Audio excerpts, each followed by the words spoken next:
Saiu.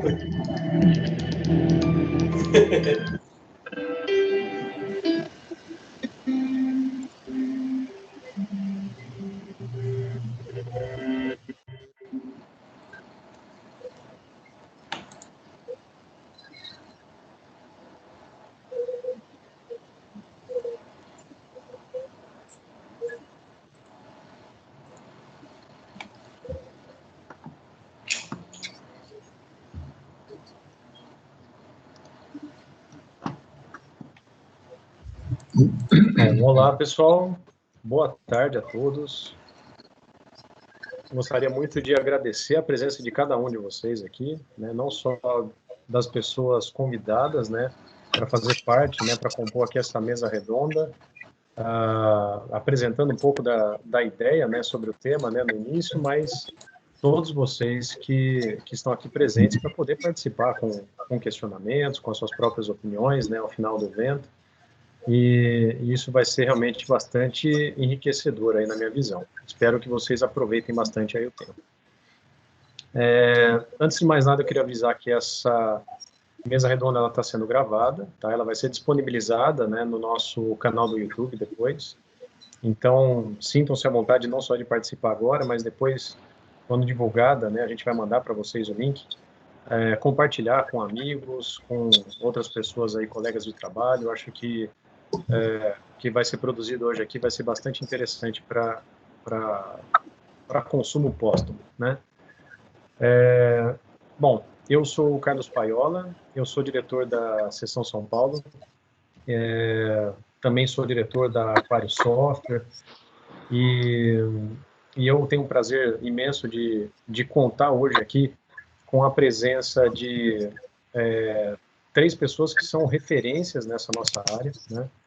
O primeiro deles, né, o Rodrigo, que é um cara que está há 26 anos aí na nossa área, trabalhando em várias posições de liderança, né?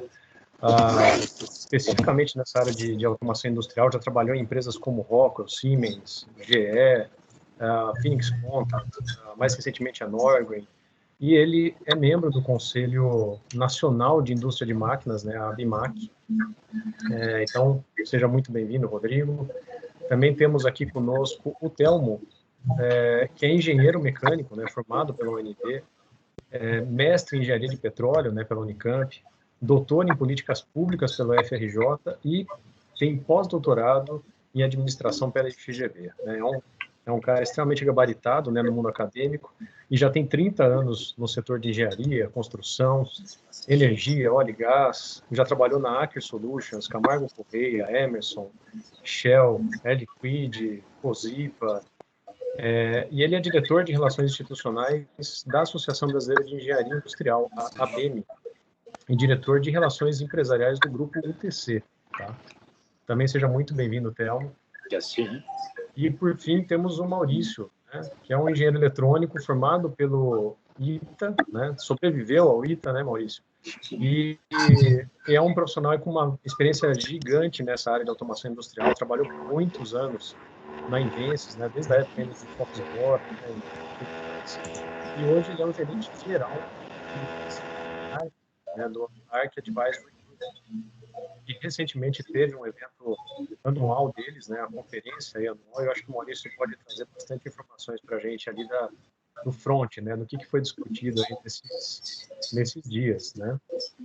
Então, agradeço a todos vocês, né, por estarem aqui hoje falando sobre esse evento que tem o tema de tendências de automação industrial, né, e que vai trazer para a gente uma possibilidade de conversar sobre vários temas interessantes, né.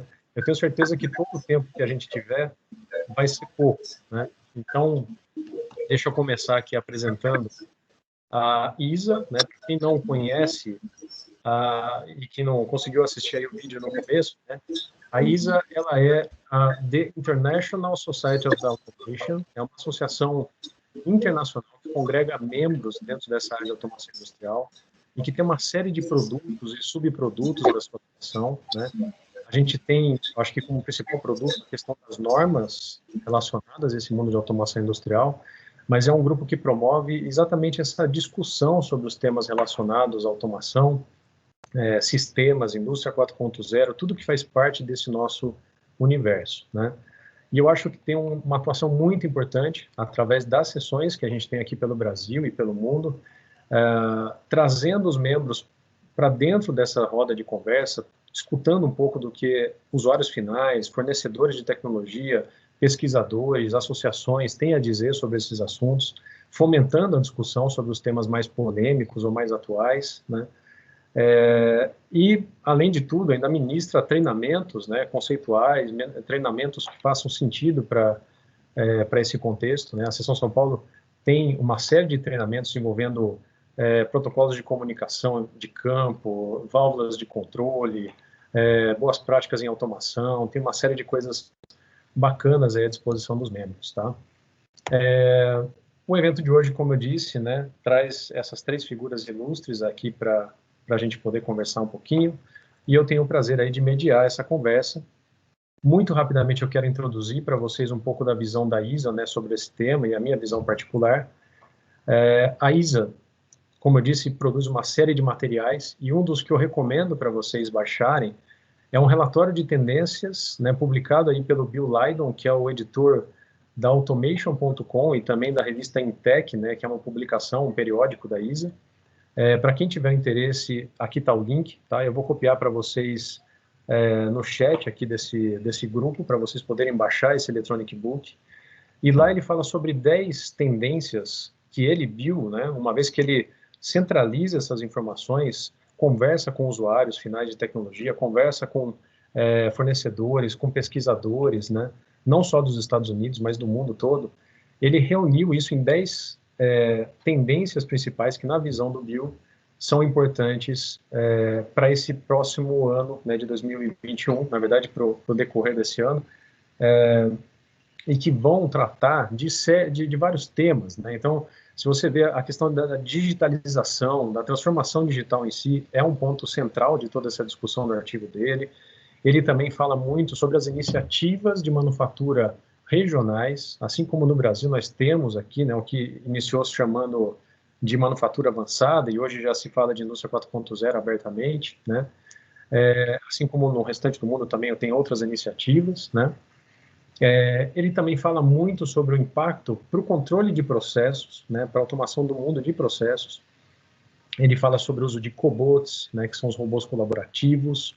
Ele fala sobre o uso de cloud, né, cloud computing, cada vez mais interessante, mais resolvendo problemas aí da indústria, né.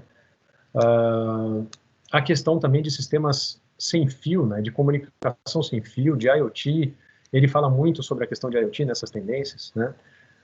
Ele não deixa de falar, claro, da parte de cybersecurity, né, que uma vez que você tem esse nível de integração que essas inovações trazem, né, você também tem uma abertura muito grande, né, para vulnerabilidades nos sistemas de automação, então é importante sempre acompanhar com a questão da segurança. Ele fala sobre normas abertas, então ele trata ali de assuntos como o PCUA e outras coisas mais. E, finalmente, uma das tendências que ele fala é sobre a formação de profissionais, né? Esse é um ponto-chave, eu tenho certeza que isso não vai ficar distante da nossa discussão hoje, falando muito sobre essa questão da capacitação das pessoas para atender essas novas demandas de mercado, a trabalhar junto dessas novas tecnologias e gerar resultados, né, para as indústrias onde eles trabalham ou para quem eles fornecem algum tipo de serviço, tá? De maneira geral, pessoal, para introduzir um pouquinho aí mais o tempo, em 3, 4 minutinhos para vocês, eu acho que tudo que vai ser discutido aqui passa muito pela adoção de sistemas com alto nível de integração. Isso é uma realidade, está por trás de cada iniciativa desse mundo de indústria 4.0, para essa questão de tendências que a gente vai conversar. E se fala muito sobre o emprego de várias tecnologias habilitadoras. Esses 2 pontos, eles são comuns a qualquer movimento nacional que você encontrar por aí, seja da Alemanha, dos Estados Unidos, da Bélgica, da China ou do Brasil. A questão de integração, né, tratando basicamente daquela questão da integração em 3 eixos, né, o vertical, permitindo que chão de fábrica e corporativo cada vez mais se conversem, podendo, por exemplo, receber uma ordem de produção em tempo real, despachar isso para o chão de fábrica, executar, trazer informações consolidadas. A integração horizontal, permitindo que dentro de uma cadeia de suprimentos, né, empresas consigam se comunicar e trazer informações ali atualizadas sobre a quantidade de produção, se ela vai conseguir atender ou não aquela demanda do fornecedor dela, do cliente dela, que por sua vez vai poder ou não atender a indústria, né, os clientes que são consumidores do produto final dele, né. Integrações desse tipo são cada vez mais comuns também. E outro ponto que se conversa também é a integração do ciclo de vida de produto, né. Ferramentas como o PLM estão cada vez mais modernas, né, e fazem uso de tecnologias habilitadoras para extrair novos resultados, né, prolongando o ciclo de vida de produtos existentes na indústria, permitindo maior customização deles, né, e outras coisas que são conhecidas, né, que já se fala bastante dentro desse âmbito de indústria 4.0. Além da questão de integração, eu falei para vocês das tecnologias habilitadoras, né, e elas basicamente são dezenas, né, talvez até mais. Muito fortemente se fala sobre IoT, inteligência artificial e computação em nuvem. Não estou dizendo que a restante não é importante, né? Claro que a questão de realidade aumentada, robôs colaborativos, impressão 3D, tudo isso faz muito sentido para várias aplicações, mas eu diria que, estatisticamente falando, eu vou até mostrar para vocês no próximo slide um pouco disso, todas as iniciativas acabam passando por algum desses três mundos, né? Ou talvez até pelos três, dependendo do tipo de iniciativa e do tipo de projeto que se pensa aqui em termos de automação industrial, tá? Então, eu não tenho outra visão de tendência industrial que não passe obrigatoriamente por esses três mundos. Quem quiser conhecer mais sobre IoT, sobre inteligência artificial ou sobre nuvem, e que achar que, de repente, a discussão de hoje não vai ser suficientemente profunda, né, sobre esse tema, aguarde cena nos próximos capítulos. A gente tem uma série de eventos reservados durante o ano para tratar dessas temáticas, tá? E vai ser um prazer ter vocês nesses próximos eventos aí no decorrer do ano. Para justificar essa minha escolha no slide anterior, né, tem um número aqui interessante do Future of Jobs Report, que é um relatório que o Fórum Econômico de Davos publica aí periodicamente, trazendo a estatística de adoção de tecnologias até 2022. E vocês veem que no top 5 você encontra exatamente IoT, Machine Learning, que é um tipo de inteligência artificial, muito utilizado para a parte de predição de falhas, né, manutenção preditiva, e outras aplicações mais, e a questão da computação em nuvens. Quase que 3 em cada 4 executivos consultados dizem que nas suas indústrias, nas suas empresas, isso vai estar, de algum jeito, sendo implantado em algum nível, para alguma área, até 2022, tá? De maneira geral, sem querer me aprofundar nesse tema, é inevitável falar que toda essa tendência, essas informações que a gente vai passar e vai discutir aqui hoje, elas vão impactar diretamente no trabalho das pessoas, né? E vocês, por esse índice que está sendo mostrado aqui, né, conseguem perceber que cada vez mais atividades vão ser impactadas e levadas para esse mundo de máquina, fazendo com que a ação dos humanos seja migrada para outros tipos de atividade, tá? Então, obviamente, cada vez mais operações braçais, repetitivas, são migradas para o mundo de máquina, isso não é novidade, né? O mundo de automação já domina essa questão, mas mesmo tarefas de entendimento de dados, extração de insights sobre uma massa grande de informações e até auxílio nessa tomada de decisões, isso vai sendo cada vez mais migrado para o mundo de máquina, né, através do emprego de inteligência artificial e essas características das tecnologias habilitadoras que eu comentei anteriormente. Então, isso é um trem ali sem freio, né, e a gente tem que saber como pular dentro dele, né, ou se manter dentro dele para não ser atropelado por esse trem, tá? Da mesma forma, as habilidades, né, que são necessárias hoje dentro da indústria, elas também vão mudar, e a gente tem habilidades que vão aumentando em termos de importância, piorando, né, dentro desse ranking aí de importância.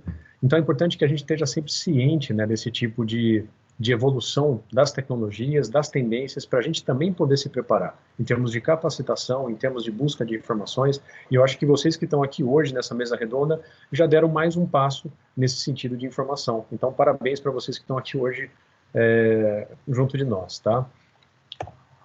Bom, isso daqui é uma frase até que eu retirei do Estado de São Paulo há 2 anos atrás, né? Se antes as ocupações afetadas pela automatização se concentravam na linha de produção e nas camadas gerenciais intermediárias, agora atividades não rotineiras e altamente especializadas já têm sido impactadas pela utilização de algoritmos capazes de decodificar imensas bases de dados e reproduzir padrões complexos. Eu ponho essa frase como uma provocação aí para a gente poder discutir na sequência e não quero mais tomar o tempo de vocês. Quero só dizer que realmente ainda tem mais 9 eventos aqui nesse ano. O próximo vai falar, inclusive, sobre a questão de cloud. A gente tem um convidado importante aí para esse evento, vamos ver se ele vai aceitar ou não, né? Mas já em 7 de abril, já põe aí na sua agenda, sigam a gente no LinkedIn, e vocês vão ter todas as informações sobre esse evento, tá? Mas como eu disse, no decorrer do ano temos vários outros temas que passam pela integração IT-OT, sobre a questão de uso de 5G, a parte de marco regulatório do saneamento e como isso impacta na vida da automação, enfim, vários temas que acredito eu sejam de interesse aí de vocês. Agradeço aí a todos os membros da diretoria, né, todos eles ajudaram a estipular essa agenda, a trazer esses convidados para o evento, a Thaís, que é a nossa gerente administrativa, que cuida de toda a parte burocrática e que faz a coisa acontecer, né, dentro da sessão. E parabenizo também o Lucas, que ingressou recentemente na diretoria da Seção São Paulo, dando uma força aí para a gente. Então, é muito bom contar sempre com sangue novo aí para nos auxiliar, tá? Depois eu vou pedir para a Thaís passar para vocês essa apresentação, então vocês vão ter todos esses links, não se preocupem em tirar print screen ou tentar clicar, tá bom? Isso tudo vou dar para vocês depois em PDF, vocês vão poder clicar nesses links. Como eu disse, vai estar tudo gravado, disponível depois no nosso YouTube, e sigam a gente no LinkedIn, que é onde a gente principalmente vai anunciar as próximas informações. Ok, pessoal? Sem demorar mais, eu gostaria que o Rodrigo assumisse aí a palavra. Rodrigo, por favor. Bom, boa tarde, Paiola. Boa tarde a todos os presentes. Primeiro, obrigado pelo convite, pela oportunidade, né? É uma honra para mim estar aqui falando com vocês nesse bate-papo de São Maurício, que é um ícone, o Telmo, todos os amigos, aí, alguns que eu conheço há muitos anos já, né? Que estão aí nessa estrada aí da automação, né? E para mim é um prazer muito grande estar aqui falando de temas que eu gosto, né? Que é a automação, que eu tenho paixão. Automação industrial, indústria 4.0, digital, todos esses temas assim, bastante importantes para o nosso futuro também.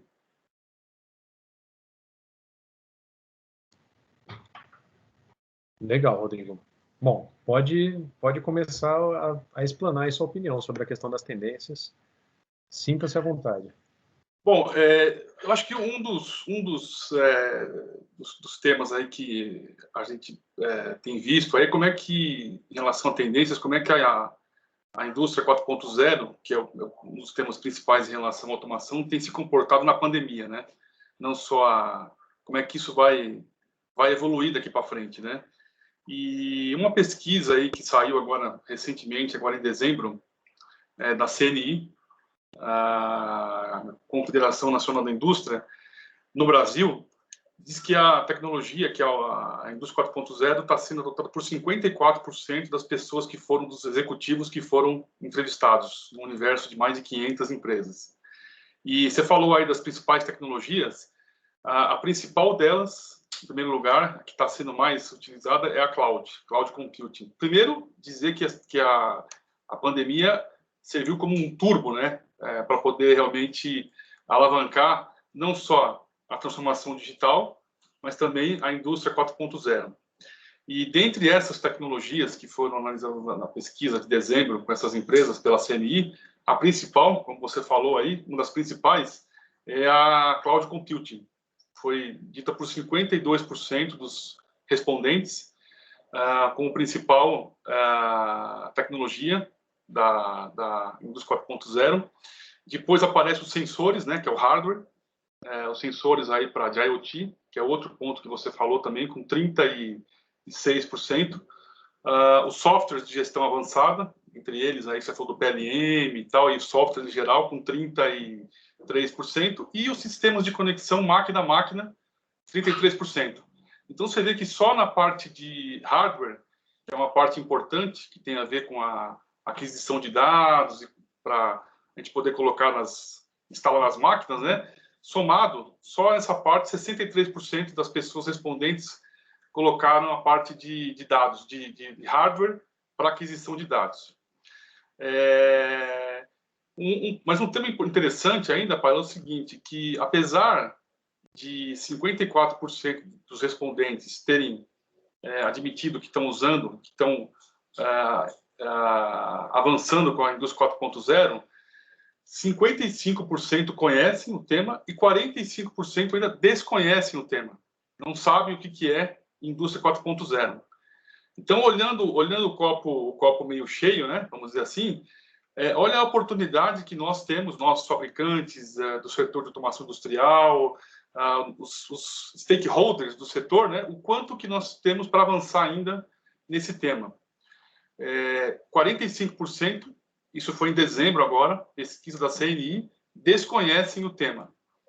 Ainda nessa pesquisa, Paiola, perguntado para eles qual que era o grau de importância da indústria 4.0 para essas empresas, 36% disseram que era pequena, muito pequena ou nenhuma.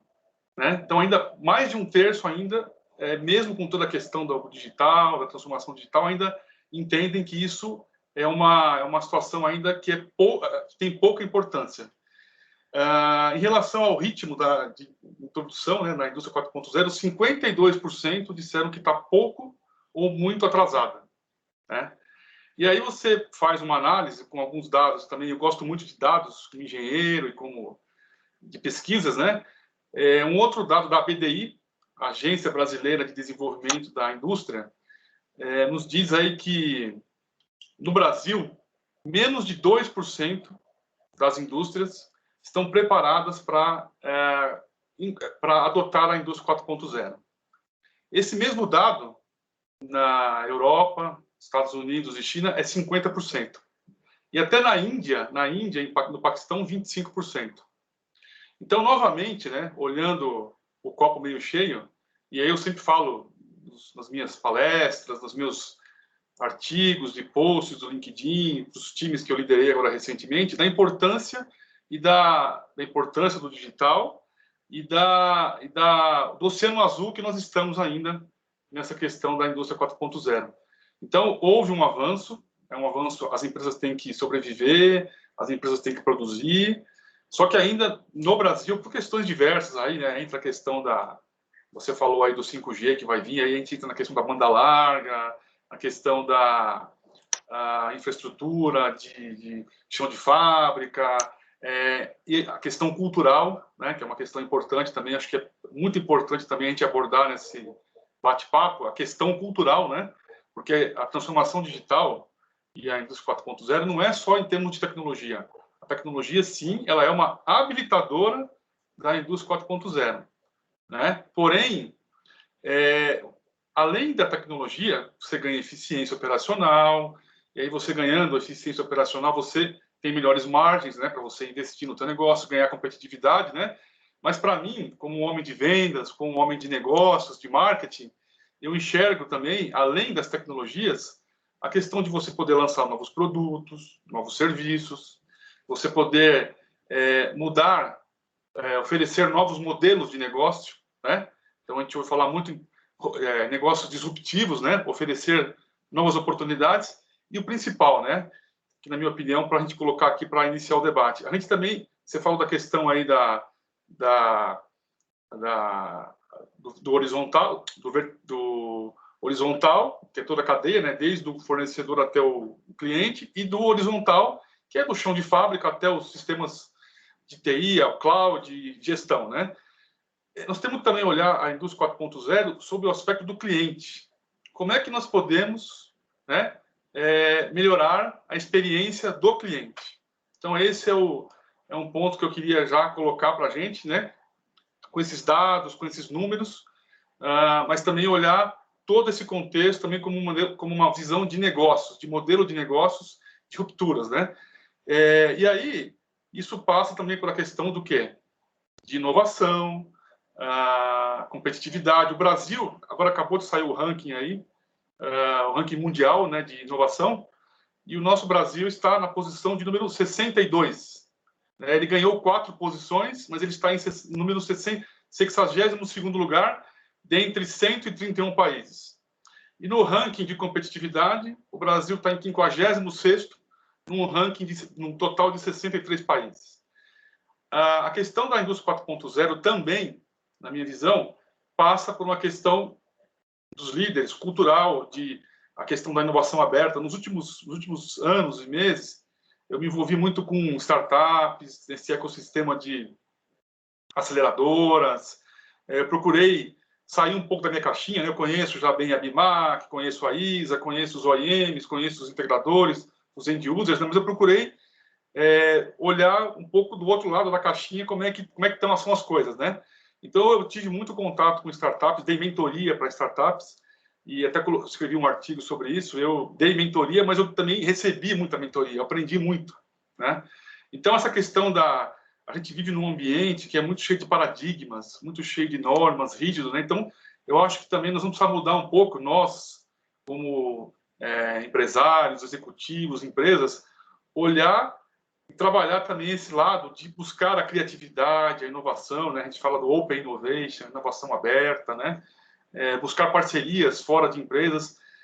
O líder agora, né? Você falou aí como é que são as novas habilidades aí dos colaboradores. Acho que o líder vai ser uma espécie, eu ouvi outro dia num podcast, que o líder agora tem que ser uma espécie de investidor anjo interno. O líder vai ser um investidor anjo interno, que é aquele cara que seleciona as ideias, capta as ideias do time e promove essas ideias internamente. Então, é aquele líder que vai permitir que os liderados possam errar, né? Mas quando eu falo errar, não é errar numa questão, errar de uma forma operacional, num processo, não é errar grande, né? Isso aí é errar num processo, né? Errar numa situação, mas poder errar num novo horizonte, numa nova ideia, criatividade, para que isso possa abrir a mente das empresas, das pessoas, para que a gente possa fazer parcerias com universidades, com academias, com startups. Eu acho que há um gap muito grande nesse link entre indústria e startups, por exemplo, né? Você sabe que 85% das startups do Brasil, 85%, trabalham com B2B e B2B2C. Então, elas precisam das indústrias, assim como também as indústrias precisam delas, né? Foi isso que eu também percebi. Então, assim, para encerrar essa minha primeira participação, eu ouvi outro dia também o seguinte: o que foi que está movendo aí a transformação digital dos 4.0? É o CTO, é o CIO ou o Covid? Por enquanto é o Covid, né? Porque as pessoas precisam realmente sobreviver, precisam mudar, né? Então, eu queria deixar aqui a ISA é uma instituição referência na automação, que a gente pudesse discutir não só a questão técnica, que é importante, mas também a questão do novo mindset que nós temos que ter para implementar a indústria 4.0 e a transformação digital no Brasil e no mundo. Rodrigo, eu achei sensacional suas colocações, porque eu concordo 100%, né, com essas últimas colocações que você falou de que a gente deveria olhar não só, né, o lado técnico, né, número, essa coisa fria, que nem você disse, né, mas olhar por esse lado de empreendedorismo. Acho que foi legal esse seu comentário, porque eu acho que chama a responsabilidade para todo mundo, né, para cada um de nós aqui, né.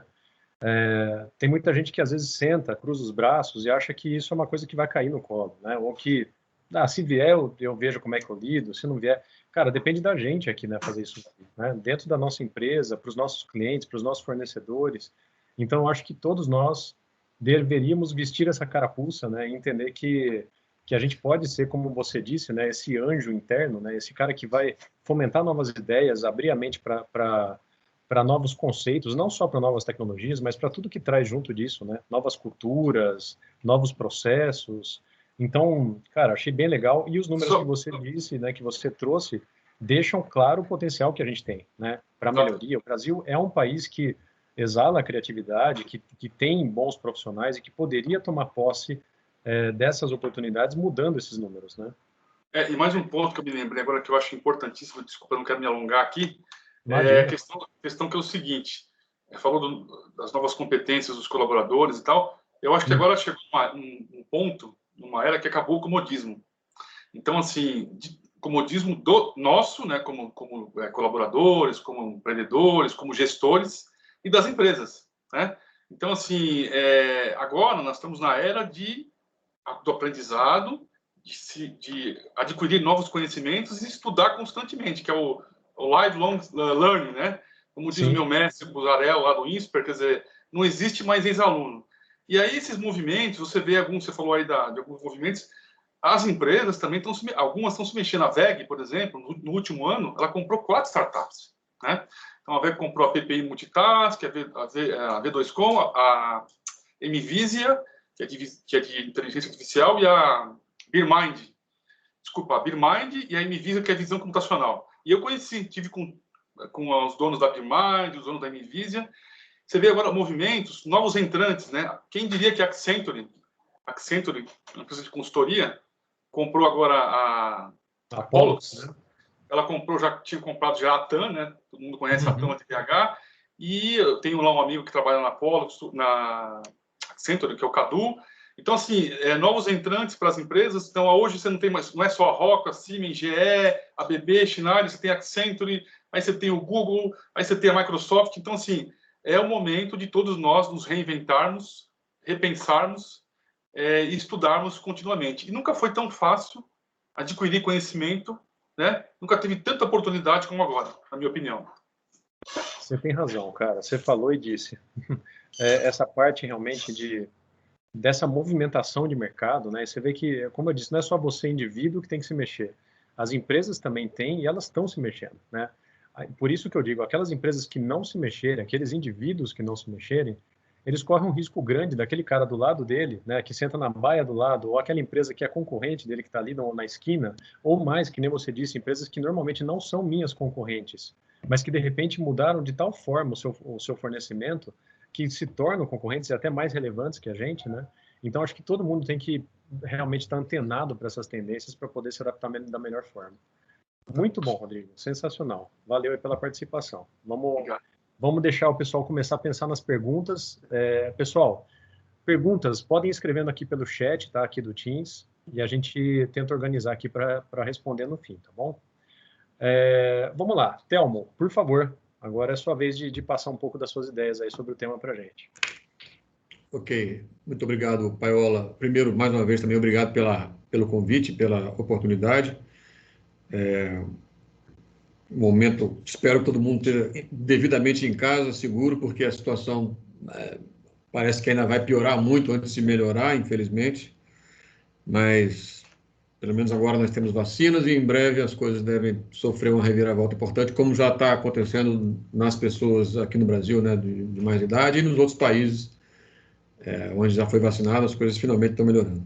Mas, enfim, eu vou voltar aqui para o nosso universo, que eu espero que volte para o nosso dia a dia, de fato, né, a nossa normalidade, e eu vou trazer uma perspectiva aqui do lado do setor de engenharia e construção. Então, a gente tem um contexto que a gente observa hoje, que tem, para nós, 3 grandes fatores aqui. Primeiro, nós temos no Brasil um potencial de investimentos nos próximos 10 anos da ordem de 2,7 trilhões de reais. 2,3 só na área de petróleo e gás, né, que são as plataformas de petróleo e a infraestrutura de subsea e tal para a área de petróleo. E mais uns 360 bilhões na área de água e saneamento. Tem uma nova lei aprovada recentemente no Congresso, portanto, esses investimentos são estimados em cima de uma nova lei da demanda, né? Metade do Brasil hoje não tem esgoto, né? Não tem água, não tem saneamento, e 30% não tem água encanada. E tem a nova lei do gás, que vai abrir aí novos investimentos na área de infraestrutura de escoamento, transporte e uso de gás natural no Brasil. Gás natural, o Brasil entra na categoria de risível em gás natural, né? Quando você compara o que ele tem de gás natural e o que ele usa. Quer dizer, a gente tem uma rede de tubulação de gás natural menor que a da Argentina. E a gente sei lá, 20 vezes maior que a Argentina. Então, é muito ruim. Então, nós temos um vácuo grande de investimento na área de infraestrutura. E nós temos, nas empresas de engenharia e construção, uma reserva, uma preservação de competência, apesar dos desafios que nós enfrentamos, não só pela questão da Lava Jato, que provocou um impacto grande nas empresas de engenharia e construção, mas também pela crise do petróleo de 2014, por todo um contexto que a gente vive. Então, a gente tem uma situação ruim para esse setor, porém, as empresas, a maior parte delas, preservou suas competências, né? Fez questão de preservar a sua habilidade, seu conhecimento, a sua capacidade de fazer engenharia e construção. E, de outro lado, o terceiro importante fator é um atraso generalizado e global na área de transformação digital no setor de engenharia e construção. As três grandes consultorias do mundo, Accenture, McKinsey e Deloitte, estudaram esse assunto e concluíram: a área de construção, depende da pesquisa, perde para a área de caça e pesca, em termos de automação ou de transformação digital, compete ali com óleo e gás, mas é uma área muito ruim. E não é no Brasil. O Brasil também. Mas, então, a gente tem hoje iniciativas no mundo inteiro, Inglaterra, Singapura, Alemanha, Estados Unidos, China, pensando como trazer o 4.0 para a atividade de engenharia e construção. Esses três fatores, no fim das contas, são muito positivos. Nós temos potencial de investimentos, nós temos competências e temos um atraso global. Então, isso significa que a gente pode adotar uma estratégia arrojada no Brasil, de levar as empresas brasileiras de engenharia e construção para a fronteira global de desenvolvimento tecnológico 4.0. Nós estamos tão atrasados quanto os demais. Nada nos impede, nós temos bons engenheiros, boas empresas, bons investimentos, boas universidades, bons centros de pesquisa, acesso à tecnologia. Nós temos tudo para ser fronteira global, como já foi. O Brasil, na década de 60 e 70, era expoente mundial na área de engenharia e construção. Pode voltar a ser, se escolher, e parece que nós estamos escolhendo, a trilha 4.0 para a área de engenharia e construção. Ou seja, adotar, incorporar essas tecnologias, que estão hoje ainda muito atrasadas, como eu já falei. Mas a grande questão é que a gente tem de não ser usuários. Usuário de tecnologia ou de qualquer de conhecimento é condição necessária, mas absolutamente insuficiente.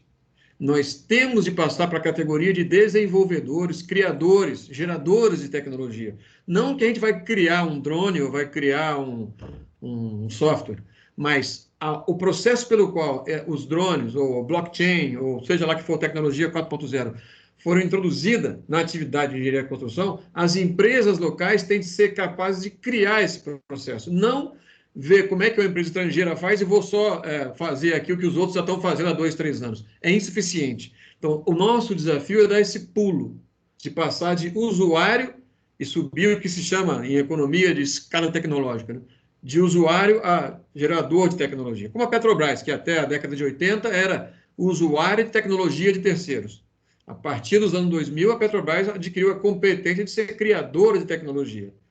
É essa habilidade que tem de ser permeada de novo para as empresas brasileiras de engenharia e construção na atividade trazendo o 4.0. Então, a gente tem hoje se sabe, né, os economistas estudam isso, o crescimento econômico, ou seja, aumento de receita, de emprego, de arrecadação, de lucro, ele advém de um conjunto de 3 coisas que andam juntas. Primeiro, acesso e exposição às cadeias globais de valor.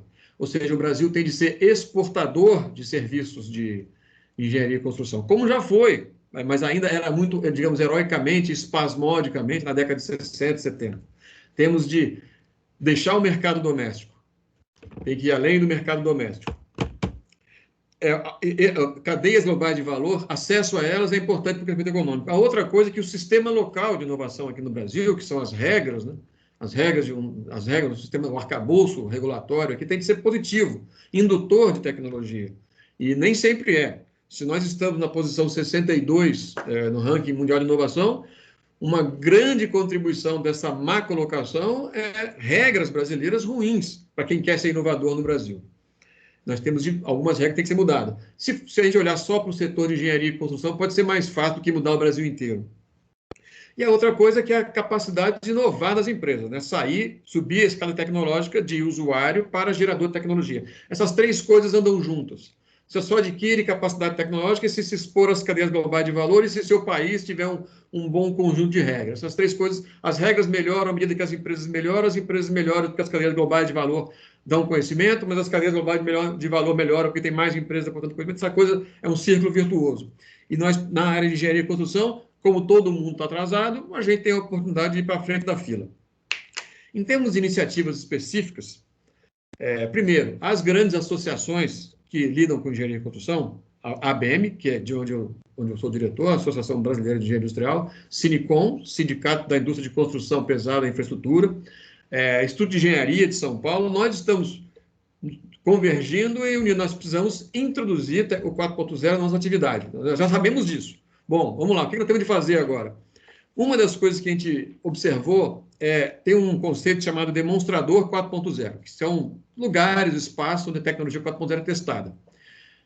Um estudo da UFRGS, o Federal do Rio Grande do Sul, feita para o MCTI, Ministério de Ciência, Tecnologia e Inovação, identificou no Brasil 34 demonstradores 4.0, sobre cidades inteligentes, nanomateriais, biotecnologia, uma série de assuntos. E 58 demonstradores 4.0 no mundo, nenhum sobre construção.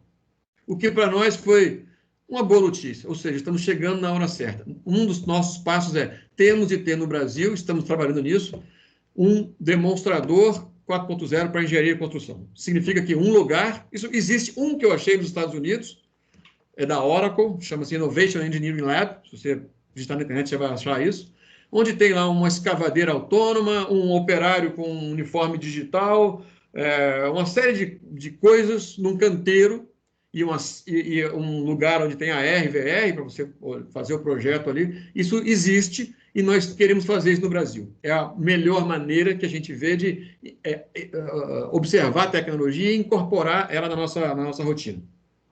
Nós temos também de interagir com o governo para construir instrumentos de política pública para induzir exportação e inovação. A gente, como eu já falei, é muito ruim nisso, nossos instrumentos oscilam entre desconexos um do outro e ruim, né?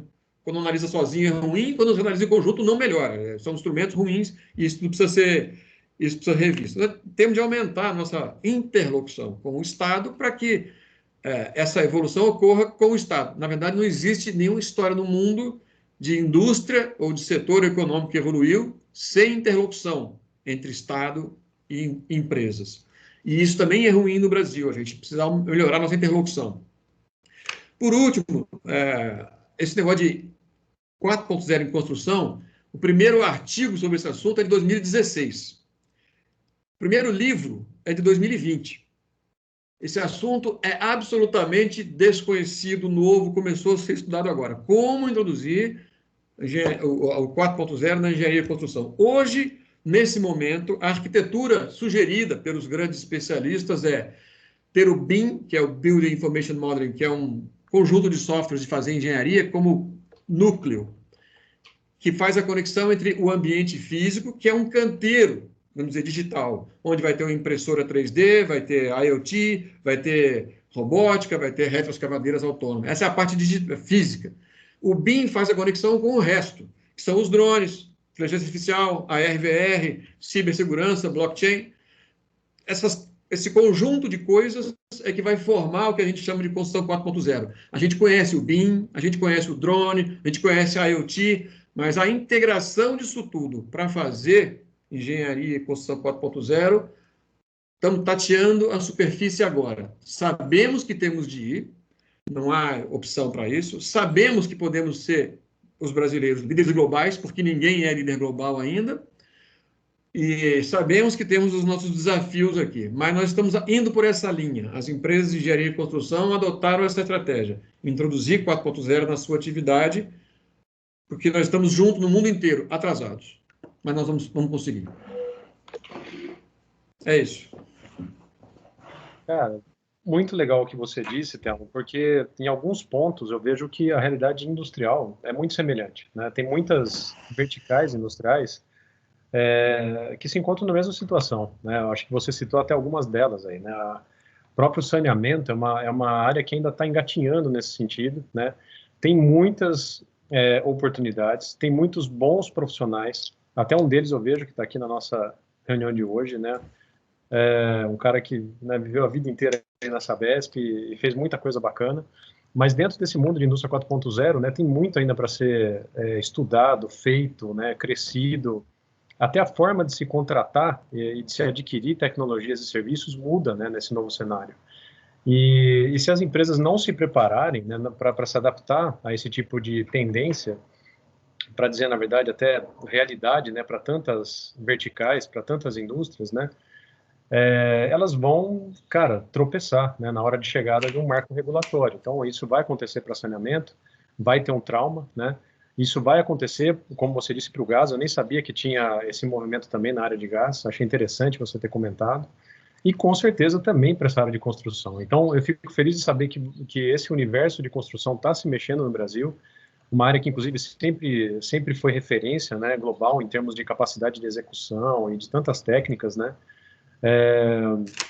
E eu acho que outra coisa que você falou é muito interessante, dessa integração entre governo e as empresas, né? Há um desconhecimento, muitas vezes, né? E até um medo, por causa dessas coisas todas, né, que aconteceram recentemente, de corrupção e tanta coisa que aconteceu, né? De se obter verba lícita, verba legal, né, do governo, através de agências de fomento e de tantas outras associações e ministério e fundos e etc. do governo que estão ali para fomentar o uso de tecnologias e boas práticas, tornar a indústria brasileira mais competitiva, né? Seja ela qual for, a indústria de construção, a indústria de química, alimentos e bebidas, seja lá o que for, né? E às vezes você nem vai procurar, porque você ali dentro da empresa tem até medo, né? Ou desconhece que existe isso, e existe, né?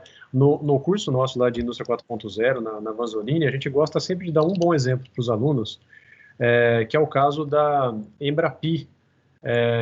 Todo mundo já ouviu falar da Embrapa, mas quase ninguém ouviu falar da Embrapi, né? A Embrapi é a empresa brasileira voltada para esse fomento, né, das boas práticas, do uso de inovação, em cima do meio industrial. E eles chegam a financiar projetos a fundo não remunerável, até 1/3 do custo de um projeto de inovação, e ainda tem mais 1/3 que é possível de se negociar para pagamentos póstumos lá com as unidades Embrapi, que são agências de pesquisa, né, e de ensino que fazem junto com a empresa essa parceria para tirar o projeto do papel. Então, assim, tem zilhões de iniciativas, né, e que não precisa exatamente fazer com que as empresas passem por editais, né, gigantescos do BNDES, ou seja lá o que for, para obter verba, né. Então, e outra coisa que a gente vê, né, muito na prática, é que às vezes iniciativas até simples ou de baixo custo conseguem revolucionar o dia a dia da empresa, ou pelo menos de alguns processos que ela tem. Então, isso que você falou, dessa necessidade dessa integração e de como isso é cíclico, eu achei bem interessante, né? Eu concordo plenamente com o que você disse e achei bem interessante ter essa visão da indústria de construção que eu particularmente não tinha, tá? Torço para que a gente consiga realmente liderar, né? Despontar e ditar o que funciona, o que não funciona dentro desse universo 4.0 para essa área de construção, né? Enquanto em outros segmentos industriais a gente quase que, né, foi guiado ou começou muito tempo depois, né? Puxa, muito, muito legal mesmo. Maurício, por favor, sua vez de compartilhar um pouco aí da sua visão sobre esse tema de tendências aí conosco. E se quiser compartilhar também uma apresentação, acho que você chegou a preparar alguma coisa, né? Fica à vontade. Sim, ok. Bom, eu falo algumas palavrinhas, depois eu entro com o material que eu preparei. Primeiro eu quero dar boa tarde a todos. Quero agradecer essa oportunidade da ISA, o convite que foi feito, particularmente a você, Paiola, e também a Thaís, pelo esforço de as coisas funcionarem aí. Está contente? É uma honra ter sido convidado para estar com outros participantes aí, de gente ilustre, algumas pessoas que eu não conhecia pessoalmente, mas de nome tenho muita estima e as palavras que acabaram de falar foram bastante interessantes. Eu trabalho com automação industrial há 55 anos. Eu me formei em engenharia de eletrônica, quando engenharia de eletrônica era uma novidade no Brasil, quando entrei na faculdade, era a primeira faculdade que estava tendo um curso formal de eletrônica, e entrei todo entusiasmado que eu ia trabalhar com automação industrial, eletrônica, a todo vapor. Consegui, depois de trabalhar um tempo na área de comunicações, fui trabalhar numa empresa de automação, uma empresa que é tradicional, existe até hoje, e uma ducha de água fria. Primeiro contato que eu tive com os equipamentos de automação eram todos mecânicos e pneumáticos. Os equipamentos eram conectados por um protocolo chamado 3 a 15 PSI. Tudo desconhecido para mim. Quer dizer, fiz 5 anos de engenharia eletrônica e fui trabalhar com ar comprimido, nada era a ver com a coisa. Mas depois houve uma evolução tecnológica, a gente foi passando com o tempo do pneumático para o eletrônico analógico, do eletrônico analógico para o eletrônico digital, entrou o software, etc, etc. Então, hoje, as coisas estão mais compatíveis com aquilo que a gente tinha como objetivo há muitos anos. Mas foi uma experiência bastante interessante conhecer outros tipos de tecnologias que, na época, eram convenientes. Queria dizer o seguinte, basicamente, nós devemos considerar que existem 3 tipos de indústria. O que a gente chama de indústria de processo, que são aquelas que transformam os atributos químicos dos materiais, por exemplo, indústria química, siderúrgica, papel e celulose, geração termoelétrica, etc. Existem as indústrias de manufatura, ou discretas, que transformam os atributos físicos dos materiais, por exemplo, a fabricação de componentes elétricos, metálicos, etc., e a montagem de equipamentos como automóveis, aviões, celulares, edifícios, etc. E um terceiro tipo de empresa, que não é bem uma indústria, a gente chama isso de infraestrutura, que transforma os atributos de geolocalização dos materiais, ou seja, o transporte de materiais de um ponto para outro, como, por exemplo, em dutos, redes de energia elétrica, etc, etc. O primeiro dessas 3 indústrias, normalmente ele é controlado por um dispositivo chamado DCS, ou SDCD em português.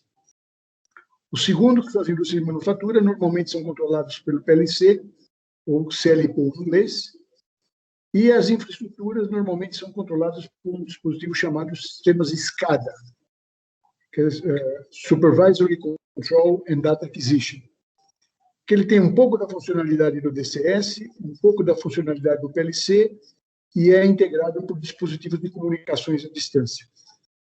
Então, esses 3 dispositivos dominam todos os segmentos de indústria, seja de processo, seja de manufatura, seja de infraestrutura. O DCS, o que tem como núcleo central é um algoritmo chamado PID, que é o coração dos controladores. O PLC tem como dispositivo básico o BIT, ele trabalha normalmente com sinais on e off, liga, desliga, sequenciamento, abre, fecha, etc. E na área do SCADA, tudo gira em torno da logística, o transporte de materiais na quantidade certa, no momento certo, no ponto certo. Okay? Bom, isso seria o meu primeiro slide. Esses elementos têm se notado com o tempo que, graças ao desenvolvimento cada vez maior dos seus microprocessadores com mais potência, a gente nota algumas características. Primeiro, está havendo uma convergência, um merge, cada vez maior entre os 3 tipos de sistema de automação. Com maior capacidade de microprocessadores, hoje há sistema de automação onde já não se consegue distinguir claramente se ele é um PLC, um DCS ou um SCADA. Existem alguns fabricantes que, tradicionalmente, há alguns anos anunciaram seus PLCs, hoje eles falam abertamente do seu sistema DCS. Então, havendo uma unificação dessas 3 tecnologias, que vai ter um impacto no futuro de um controlador, vamos dizer, universal, que poderá fazer todas as funcionalidades, aumentando a escala de produção e, possivelmente, reduzindo custos. Outra tendência que a gente pode observar é uma tendência crescente que o percentual de hardware dentro de um sistema de controle cada vez se torna menor em relação aos softwares e serviços. Principalmente porque cada vez mais os fabricantes estão adquirindo dispositivos chamados COTS, que são os Customs of the Shelf. Por exemplo, os roteadores, switches, etc., que antigamente cada um introduzia nos seus equipamentos, hoje eles terceirizam Isso também acaba reduzindo, com o tempo, os custos dos sistemas de controle. Outra característica geral que está ocorrendo é cada vez mais a terceirização dos serviços de computação em nuvem, os SaaS, ou Software as a Service, que implica que o usuário vai ter menos dispêndios em CAPEX, que são as compras de ativos, e mais em OPEX, que são as despesas operacionais do dia a dia, que acaba reduzindo os custos de atualização dos sistemas no longo prazo. Outro aspecto a considerar são iniciativas como o da OPAS, Open Systems, que é uma iniciativa que foi solicitada 5 anos atrás pela ExxonMobil. A Exxon é o maior usuário do mundo em sistemas de automação, um dos maiores, e ela solicitou aos fabricantes que tivessem uma ação na forma de poder padronizar as conexões entre as partes dos dispositivos de controle. Esse sistema foi testado durante 5 anos e agora já está prestes a ser lançado, que são sistemas abertos totalmente. Então, em futuro breve, deveremos ter sistemas que vão ter uma parte de um PLC de um fabricante, uma parte de um DCS de outro fabricante, uma parte de um SCADA de um outro fabricante, tudo interligados, de forma que o usuário não fique mais preso, não fique casado para o resto da vida com o fornecedor original. Então, essa também é uma iniciativa que vai ter um impacto financeiro na aquisição de sistemas de automação no futuro. Também quero comentar que hoje é impossível dissociar o conceito de automação industrial do conceito de transformação digital, ou indústria 4.0. Só para reafirmar aqui, transformação digital é uma designação feita pelas empresas americanas, indústria 4.0 é uma designação feita pelas indústrias europeias. E mais uma coisa ainda, dentro desse slide, a informação de que é impossível dissociar hoje o conceito de automação industrial do conceito de sustentabilidade ambiental, sustentabilidade empresarial e sustentabilidade social. É evidente que, à medida que os sistemas de automação sejam mais eficazes, produzindo mais produtos com menos dispêndio de matérias-primas e de energia, eles vão causar um impacto menor no meio ambiente, daí a sustentabilidade ambiental ser aumentada, vão gerar melhores resultados econômicos para os seus usuários, os fabricantes de equipamentos, de mercadorias, de modo geral, e vai ter um efeito social, que, de certo modo, a gente tem que considerar se não é um efeito perverso. Já foi levantado anteriormente aqui hoje o problema da automação, robôs ocupando o lugar de seres humanos. É sabido que hoje há uma necessidade cada vez maior de mão de obra de alta tecnologia, que vai cortar mão de obra de baixa tecnologia. O problema é ver se esse balanço fecha. É uma preocupação que nós, que atuamos na área de automação, não devemos esquecer essa parte social do problema. Okay? Então, essas são grandes diretivas que eu queria mostrar nesse slide. Um outro slide que eu estaria mostrando é um diagrama chamado de modelo de Purdue. Foi desenvolvido por a Universidade de Purdue, nos Estados Unidos, que mostra as etapas que seguem uma ordem de compra no momento que ela entra numa empresa até que o produto seja terminado e faturado para o cliente. E nesse desenho, a gente pode ver uma série de figuras que representam diversos departamentos. Alguns desses departamentos estão dentro de um ambiente que a gente chama área industrial, ou chão de fábrica, antigamente, conhecido mais hoje como tecnologias de operações. São, respectivamente, a produção, que é o conjunto das máquinas e os seus controles, seja DCS, PLC ou SCADA, a manutenção e a qualidade do produto. Esse trinômio, produção, manutenção, qualidade, é que gera uma métrica chamada, um KPI, chamado de OEE, que demonstra a eficiência operacional de uma empresa. Então, isso nesse desenho, vocês não estão vendo, mas ele está dentro de uma determinada linha tracejada, representa as tecnologias de operação, onde a fábrica realmente executa a produção do equipamento.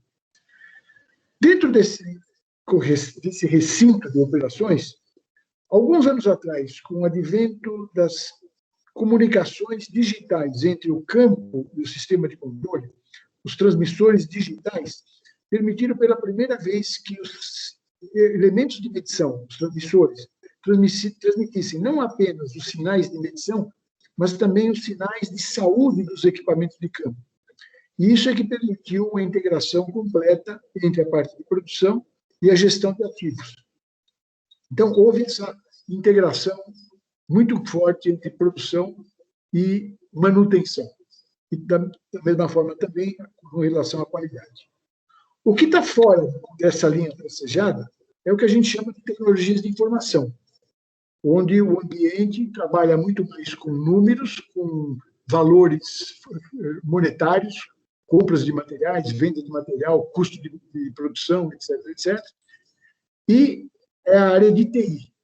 Então, respectivamente, nós temos uma área de TI, onde temos um CIO, o Chief Information Officer, que é o diretor de tecnologia de informação, e tem na área interna o COO, que é o Chief Operations Officer, que é o diretor de operações. Com a indústria 4.0, essas duas áreas estão se aproximando de uma forma muito rápida, e a linha que faz a interface entre as duas é uma linha que a gente chama de MES, ou CPN, ou MOM. Normalmente se trata de MES quando se trata de uma célula de produção dentro de uma empresa, o CPN quando se trata de uma integração da fábrica inteira, e o MOM quando se trata de integração de uma corporação com várias fábricas. Então, isso também tem um impacto muito grande e é o cerne da implementação da indústria 4.0, essa fusão entre TI e TO. Complementando ainda, existe uma terceira área que nós chamamos de tecnologias de engenharia, que vem a encontro do que o Telmo mencionou anteriormente. Tem havido uma expansão muito grande para atender a área de pesquisa, desenvolvimento e engenharia das empresas, uma área de desenvolvimento de engenharias de modo geral. Isso inclui não apenas a engenharia de produção, engenharia de produto, etc., mas o próprio desenvolvimento dos edifícios, dos acessos às fábricas. Então, hoje existem softwares completos para determinados tipos de indústria que, simplesmente dando alguns parâmetros do que se quer produzir, ele gera automaticamente toda a infraestrutura de projeto, de construção, de operação, etc., da empresa. Okay? Isso, basicamente, é o que representava esse segundo slide que eu mostrei. Dentro dessa área de tendências de integração de automação com outras áreas, então, eu quero reforçar o que ocorreu com a integração da automação com a gestão de ativos, agora está ocorrendo dentro da transformação digital, integrando completamente os recursos de operações com os recursos de informática. E aí é que entram novas tecnologias que acrescentam uma série de benefícios para a produção industrial. Outro ponto de importância muito grande é a parte de cibersegurança, que também vai ser integrada cedo ou tarde a essa integração entre TI e TO. Hoje, há pesquisas que as empresas gastam cerca de 40 vezes mais na parte de cibersegurança de TI do que na cibersegurança de TO. E isso é um perigo no curto prazo, porque enquanto havia hackers penetrando apenas na área de TI, poderia gerar um prejuízo financeiro para a indústria. Na hora que um hacker entra na área de TO, que vai estar interligado junto com a área de TI, o prejuízo pode ser muito maior, pode ser até a cessação das atividades da empresa devido a catástrofes operacionais, explosões, outro tipo de acidentes causados por hackers. Então, a cibersegurança na área de TI e de TO têm que se integrar, embora elas tenham objetivos diferentes. A cibersegurança de TI, ela tenta manter os dados internos seguros, enquanto a segurança de TO tenta manter os ataques do lado de fora da parte da fábrica, mas as duas têm que ser integradas junto com a integração TI e TO. É um aspecto extremamente importante para a segurança das empresas. Então, a gente tem uma listagem aqui de tendências do mercado que estão acelerando a transformação digital. Hoje, há necessidade de melhores sistemas de automação, porque os novos projetos, de modo geral, são maiores e mais complexos, eles exigem uma prontidão operacional maior, requerem uma consciência situacional mais rápida, tem que ter uma entrega melhor das informações do que está ocorrendo, uma eliminação das paradas não planejadas, incidentes, tem que haver um treinamento de novos funcionários, mesmo porque há perda de capital humano quando os mais velhos, com mais experiência, se aposentam. Tem que haver critérios melhores de migração e modernização, um conhecimento mais profundo dos processos de trabalho e diagnósticos mais rápidos. Okay? Para isso, apareceram, então, novas tecnologias que estão automatizando os processos e empoderando as equipes para trabalhar com mais entrosamento, maior rapidez e melhor desempenho operacional.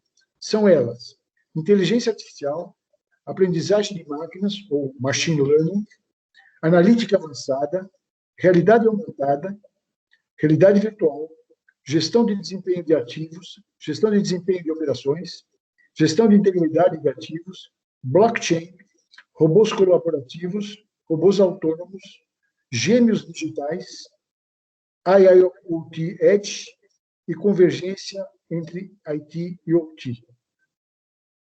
Talvez só complementando o comentário que o Telmo fez, seria interessante considerar que existe um produto chamado Gêmeo Digital, que, usando as bases de dados, como ele mencionou, os BIM, etc., é possível hoje fazer simulações praticamente idênticas às construções que serão feitas numa segunda etapa.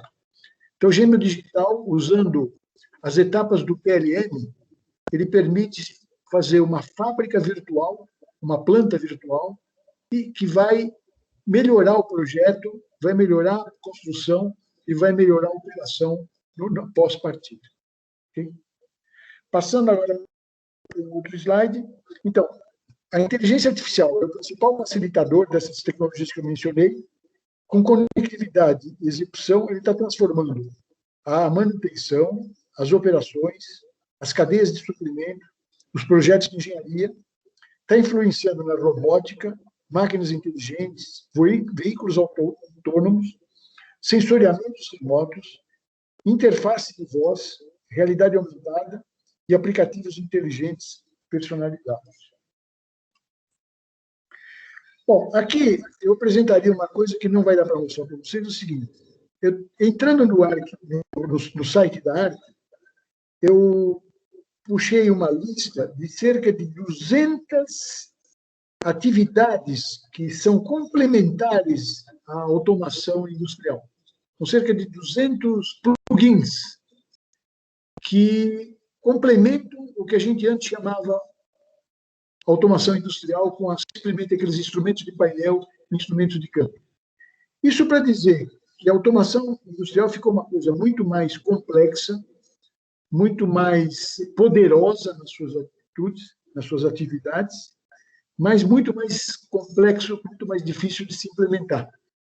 Isso representa a necessidade de mão de obra mais qualificada, muito mais gente trabalhando em segmentos específicos e integrando todo esse conhecimento em benefício da indústria. Meu último comentário. Na transformação digital e também na automação industrial como consequência, é importantíssimo seguir a seguinte prioridade de ações. Pensar primeiro nas pessoas, com os seus conhecimentos, as suas habilidades, as suas necessidades. Em segundo lugar, conhecer, detalhar e modificar processos que sejam mais adequados às novas realidades da empresa. E, por fim, implementar as tecnologias que existem como um complemento. Não fazer o contrário, partir da tecnologia e tentar fazer uma implementação da indústria 4.0. A ordem tem que ser seguida nessa sequência: pessoas, processos e tecnologia. Isso vai garantir implementação bem-sucedida. É isso que eu queria falar. Sensacional, Maurício. Apesar de todos os percalços aí, como sempre, suas falas, elas engrandecem aí qualquer evento, e eu acho que foi muito legal, né? Você passou um pouco do histórico, né, das coisas, desde lá do 3 a 15 PSI, né? Até falar dessas tendências realmente importantes, né, e tão numerosas, né, esse número de tecnologias, inovações, né, que a gente vê pipocar aí todo dia, né, na mídia e do nosso lado, né, sendo implantado do nosso lado, né. Achei bem legal mesmo, e eu acho que complementou bem o que o restante do pessoal comentou por aqui, né. Muito bom, sensacional. Bom, pessoal, eu queria abrir agora para algumas perguntas, tá? Eu recebi uma aqui no chat do Marco Cog. Ele pergunta para vocês o seguinte, né? Sabemos o tamanho do... Não, cadê? Uma pergunta para todos os palestrantes. Que sugestão recomendam para que seja elaborada a jornada Indústria 4.0, um passo a passo, dentro de uma organização? Alguém gostaria de começar respondendo? O Telmo, talvez?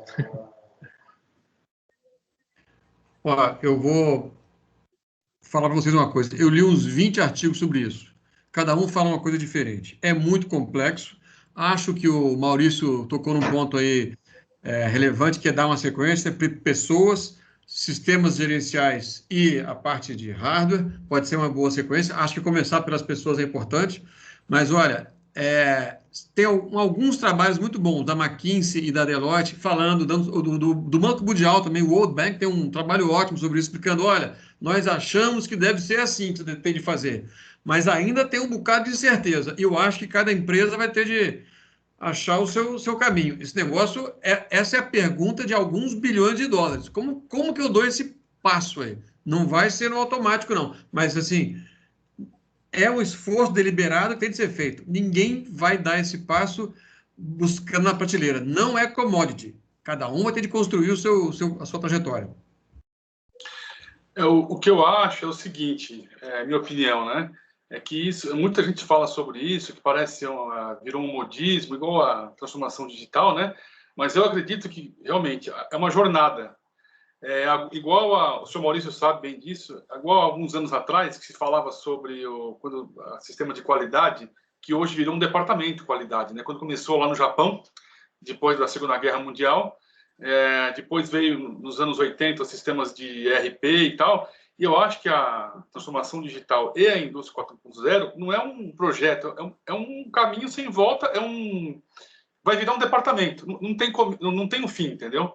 Então, eu acho que é importante a empresa saber, assim, isso passa primeiro pela liderança, volto a repetir, se a liderança e as pessoas não entenderem isso, né, e não influenciarem as pessoas dentro da organização, né, não é só a tecnologia é uma habilitadora, mas, volto a insistir, são vários vertentes. Eu costumo dizer que a parte de pessoas, a cultura, a questão novos modelos de negócio, aquela questão horizontal que você falou, né, Paiola, sobre fazer a experiência do cliente, né?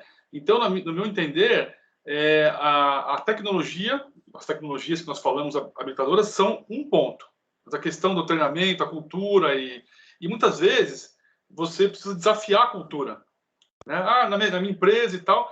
E quando eu falo desafiar a cultura, em muitos casos, empresas maiores, então você não consegue, você tem que influenciar a cultura, né?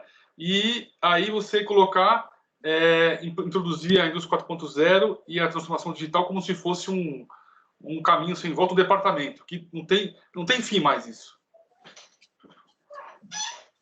Legal. Maurício, quer acrescentar alguma coisa? Eu gostaria de acrescentar o seguinte. Há um tempo atrás eu assisti uma palestra do pessoal da Rolls-Royce, na Inglaterra, e estava explicando como é que eles começaram a jornada da transformação digital. Primeira coisa, eles montaram quase que uma universidade dentro da empresa para pegar todos os funcionários de todos os níveis, do top até o funcionário nível mais simples, para dogmatizar o pessoal a entender o que a empresa pretendia. Foi um trabalho assim de aculturamento para poder começar a verificar os passos a serem tomados. Mas primeiro trazer todo mundo para uma equalização de conhecimentos, de entendimento do que se pretendia fazer. E, a partir disso, se gerou uma certa massa crítica que começou a trabalhar no processo. Outra coisa que eu vi recentemente, uma palestra do CIO da Vale. Ele apresentou dentro do IDP uma palestra onde ele falava qual foi o processo que a Vale escolheu para começar. Ela simplesmente, de um dia para o outro, ela encerrou um departamento que era TI, outro departamento que era TO, juntou todo mundo no departamento T, tecnologia. E virem-se, tem que funcionar. Alguns passaram a liderar os processos para integrar as coisas, a maioria seguiu, e aqueles que foram reticentes acabaram tendo que ser desligados da empresa, porque ela acabaram atrapalhando o processo que ela ficou. Depois de 1 ano e meio, eles consideram que foi um sucesso a integração que eles fizeram entre os grupos, para começar, então, a pensar na indústria 4.0. Então, cada empresa tem uma estratégia diferente. Perfeito. Acho que vocês responderam muito bem a essa questão. Tem mais uma que apareceu por aqui, do Saulo, lá do Rio de Janeiro, engenheiro de automação. Ele fala: eu vejo hoje a necessidade de estar mais próximo de tecnologias 4.0, mas as empresas onde trabalho e outros colegas são muito voltados para especificação e implantação de soluções prontas. Quais competências vocês acham que nós, engenheiros, poderemos estudar agora, seja com cursos ou em casa mesmo, para estarmos a par desses novos horizontes tecnológicos?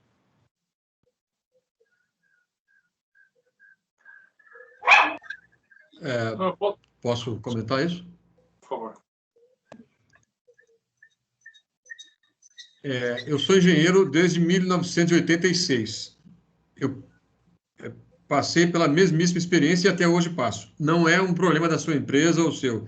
O Brasil, há muito tempo, está passando por esse negócio de querer achar que tecnologia é uma coisa que eu vou na prateleira, compro, trago para a minha empresa, pronto, agora eu tenho tecnologia. Isso significa você ser usuário de tecnologia. Você vai ser sempre dependente e vai ganhar pouco dinheiro. Compare, no caso por exemplo, o iPhone. Quem ganha dinheiro é quem monta o iPhone, porque aprendeu a montar, comprou uma boa chave de fenda e tal, ou quem desenha, pensa, cria, faz o software do iPhone.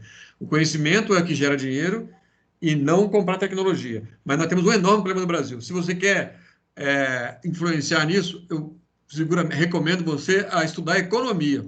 Economia da inovação é a ciência que começou a ver isso e falar: olha, ser engenheiro é fundamental, mas se você não entender o que está por trás desse mecanismo econômico, e especificamente a economia da inovação, e tem um economista famoso austríaco chamado Joseph Schumpeter, que é o cara que inventou esse negócio, que trouxe para o mundo isso. Olha, é o seguinte: ou as empresas adotam estratégias de desenvolver sua competência de inovar, ou você vai ser sempre o que você é aí no Brasil, mero usuário de tecnologia alheia, e vai ficar com seu 1% de lucro aí. E os demais ficam com os 30% de lucro. O Brasil está num negócio chamado armadilha da renda média há 40 anos, enquanto a Coreia chegou onde chegou, porque as empresas coreanas adotaram a estratégia de desenvolver tecnologia e não apenas usar a tecnologia dos outros. Olha, estamos juntos, viu, Saulo? É nosso problema, é dificílimo sair disso. Aí foi tocado um ponto que eu acho que é fundamental. Entra governo, sai governo, muda de um partido, de outro, mas ninguém mexe no ponto básico do Brasil: educação. Eu acho que a educação é um investimento de longo prazo. Se a gente for verificar o que a Coreia fez em 35 anos, esse é o caminho. Tem que se investir todas as fichas em educação. É lógico que não dá para parar com o resto, mas se não investir pesado na educação, eu não vejo saída para a gente. Deixa eu só fazer um comentário para o Saulo. Saulo, boa tarde. Por exemplo, eu também sou engenheiro elétrico, eletrônico, trabalho com automação há muitos anos, e alguns anos atrás eu resolvi, por minha conta mesmo, estudar. Então, por exemplo, eu fui fazer o curso com o professor Paiola e professor Caruso, primeira turma, né, Paiola, lá da Vanzolini, de Indústria 4.0, nem sei que turma que vocês estão agora. Foi um curso... A gente está na nona turma agora, mas nona você foi da turma. primeira, Então, você foi cobaia nossa. Fui cobaia lá, com prazer. Eu lá, o Shimabukuro, né? Então, assim, eu fui fazer esse curso, que era o primeiro, um dos que eu primeiro vi do mercado de Indústria 4.0. Existe um curso EAD no Senai, que é a Introdução à Indústria 4.0, que fala sobre essas tecnologias de cloud computing, analytics, inteligência artificial.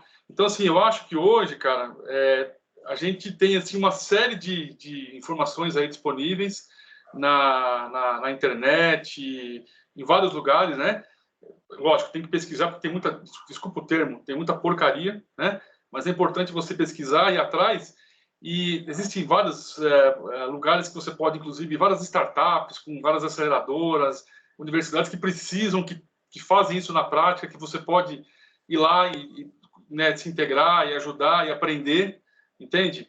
Então, eu acabei de lançar agora um e-book da Indústria 4.0, depois eu posso disponibilizar para vocês também isso aí. Então, assim, eu acho que tem uma série que eu falei, depende da gente também. Se a gente for só esperar também o Brasil e tal, lógico, mesmo também as indústrias que nós trabalhamos, muitas delas também não estão ainda naquele momento. Então, cabe a nós, que a gente vai ter que, agora, daqui para frente, nós também vamos ter que estar sempre estudando, buscando, né, nos capacitando continuamente, por nós mesmos também, né? É isso que eu acredito, que eu penso e uma sugestão.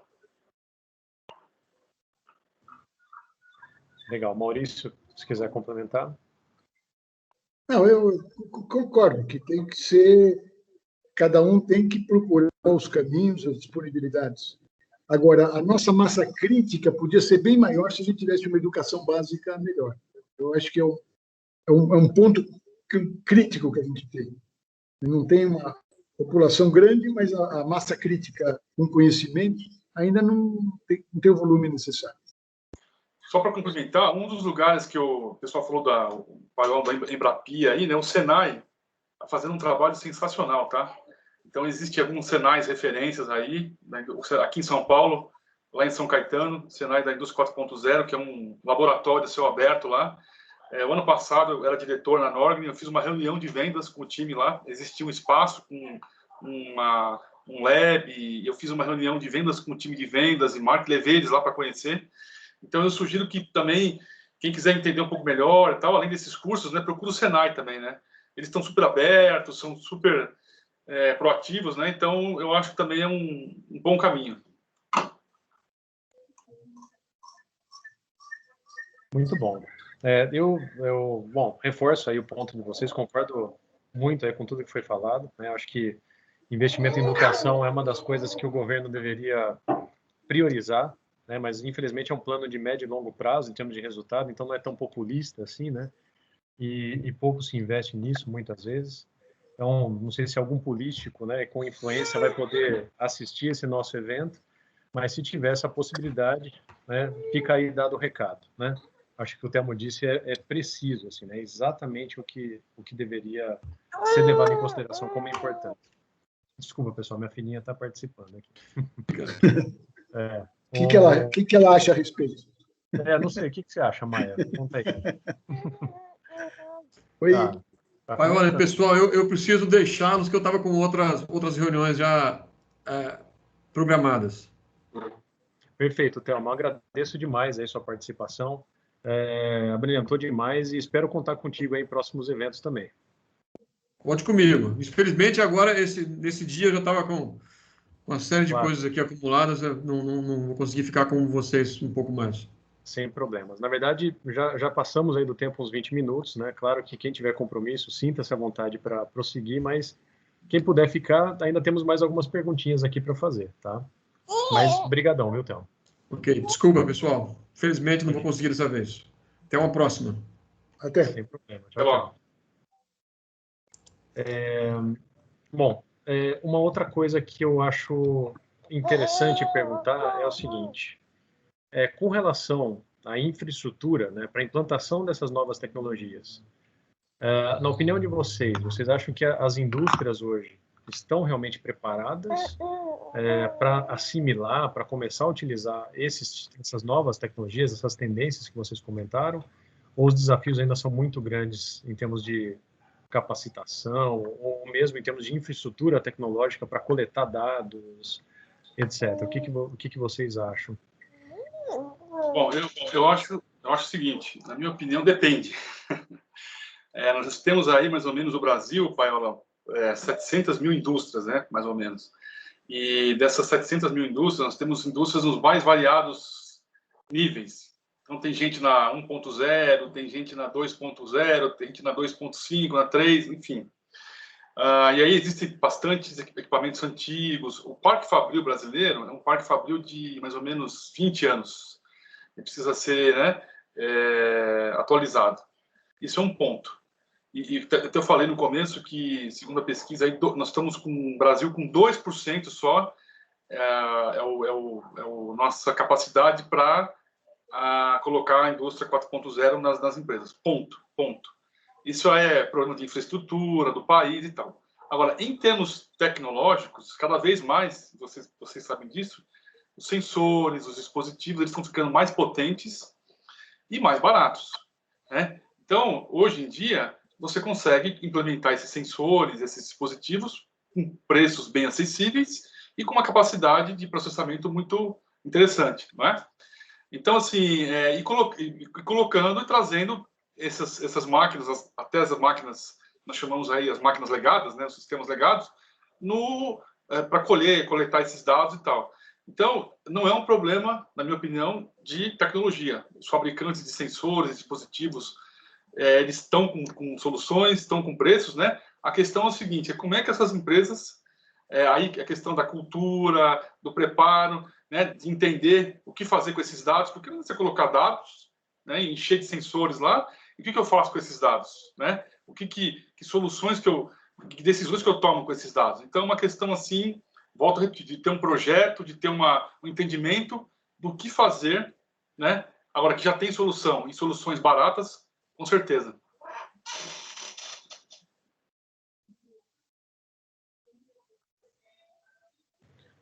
Maurício, alguma coisa a acrescentar? Hoje uma área que está expandindo muito também é a área que eles chamam de edge, né? A área da borda, que em determinadas condições, eu vi uma outra palestra do pessoal da Chevron, que eu achei muito interessante. Eles mostraram que numa plataforma que era não atendida, eles tinham que instalar um sensor rapidamente, por algum motivo, lá por segurança. Eles partiram por usar sistemas COTS, que são sistemas quase que autossuficientes, com todas as regalias da alta tecnologia, de inteligência artificial, etc., mas desvinculado das redes grandes, redes com nuvens, etc. E ele fez uma afirmativa que eu achei muito interessante. Num sistema convencional da empresa deles, se ele quisesse adicionar uma malha de controle, uma medição, ele teria que pegar permissão de 97 áreas diferentes para inserir um ponto a mais na rede. Precisa de permissão da indicação, permissão do registro. São 97, isso levaria no mínimo 3 semanas para ele conseguir. Então, a tecnologia foi formando um vulto que começa a dificultar as coisas. Então, eles tiveram uma solução de emergência usando uma plataforma COTS, ou uma Edge, que faz tudo aquilo, só que não está ligada na nuvem, resolve o problema. Então, hoje existe uma cultura paralela que está crescendo muito rapidamente de fazer coisas sofisticadas, mas não integradas com o resto quando não necessário. Perfeito. Então, é um ponto a considerar. Legal. Bom, senhores, infelizmente passamos aí quase meia hora do tempo planejado, né? Tivemos aí alguns contratempos, mas eu acho que foi sensacional. A gente conseguiu explorar vários aspectos aí sobre esse tema, né? Algumas pessoas mandaram no chat aqui, parabéns, obrigado pelo evento, excelente conteúdo. E desse jeito, realmente agradeço demais aí a contribuição de vocês dois, do Telmo também, enfim, de cada palavra que vocês trouxeram. Acho que foi muito interessante, não só na discussão sobre tecnologias, mas também mostrou a questão do lado humano, né, como o centro dessa história. Claro que por trás dessas tecnologias tem pessoas, e isso tem que ser levado em consideração. E esse aspecto de educação, de capacitação, né, desse conhecimento generalista que traz a indústria 4.0 e essas tendências tecnológicas, eu acho que isso deixa todo mundo aqui que participou inspirado aí, né, com vontade de algo mais, de dar um passo a mais, de se informar. E por isso eu deixo mais uma vez o convite, né, para todos nos acompanharem aí mês a mês, né, vamos ter mais 9 eventos aí até o fim do ano, falando sobre especificamente algum tema que envolve esse universo tecnológico de automação industrial, tá? Então, nos acompanhe no LinkedIn, no nosso canal do YouTube. Eu coloquei aqui no chat para vocês uma cópia da minha apresentação lá no começo, tá? Lá tem bastante link, tem link do site da ISA Seção São Paulo, site da ISA Internacional, também do nosso LinkedIn, YouTube. E qualquer outra dúvida, qualquer necessidade, entre em contato com a ISA, vamos conversando. Se quiserem participar de alguma forma desses nossos eventos, não só assistindo, mas eventualmente se você achar que consegue contribuir com alguma informação, ou se você é um especialista em algum dos temas que a gente elencou pelo ano, e é membro aí da nossa sessão, entre em contato com a gente, né? Eu acho que temos um ano bacana aí pela frente, tá? Considerações finais aí, Rodrigo, Maurício. Bom, eu queria agradecer, né, Paiola, primeiro parabenizar aí a você, a todos os amigos, a Thaís, que deu um baita suporte para a gente aí, agradecer o seu convite, do Batone, da Mônica, do Guli, da Ana Cristina, um prazer aí participar, do Lucas, que eu conheci já há uns 2 anos atrás, fomos tomar ele e o outro Lucas lá da CIMI, a gente foi tomar um chopinho num barzinho lá, a gente se conheceu lá, e um menino excelente, um talento, né? E dizer o seguinte, gente, é um caminho sem volta. Há 20 anos atrás, eu estava na Rockwell, e eu era engenheiro de vendas da Rockwell, e meu principal cliente era a Kodak. Então, eu atendia a Kodak no Vale do Paraíba, que tinha uma baita de uma sede lá no Vale, né? Ali em frente a Johnson. Eu cheguei aí para Rochester, lá fazer uma apresentação pela Rockwell, lá na Kodak, em Rochester, Nova York,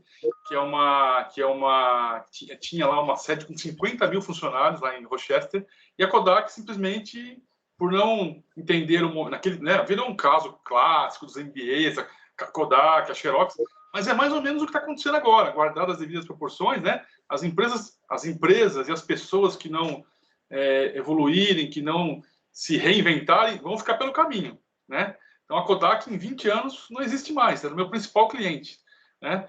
Então, assim, o que não falta hoje, gente, é informações, né? Se a gente for ficar dependendo de governo, de universidades, e mesmo as universidades não estão prontas, tá?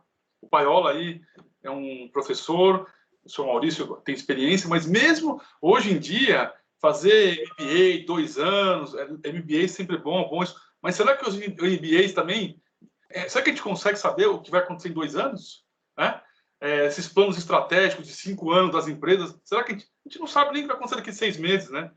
Então, o que eu tenho feito para mim, que é sempre ler livros, estudar, olhar, assistir vídeos, né? Enfim, e pesquisar, estudar e ir atrás, né? Eu gosto e é importante. Então, eu queria parabenizar vocês aí. Eu acho que a ISA é uma referência, viu, Paiola, no mercado nacional aí, né, de automação, né? Então, eventos como esse, que nos dão essa oportunidade de difundir a tecnologia e debater ideias, né? São muito importantes para o futuro de todos nós. Obrigado, conte sempre comigo. Um abraço a todos. Legal. Por favor, Maurício. Sim. Só responder uma pergunta que você fez antes, Paiola, só queria dizer algumas palavrinhas sobre o fórum que ocorreu agora em fevereiro. Pela primeira vez, um fórum virtual, a área que já é tradicional dos fóruns, é o 25º ano seguido. Sempre os fóruns tinham uma assistência assim, de aproximadamente 1.000 pessoas, e o Brasil levava de 10 a 15 pessoas anualmente para Orlando. Esse ano, com o evento pela primeira vez no formato virtual, nós tivemos um fórum com 3.500 pessoas do mundo todo, 198 do Brasil.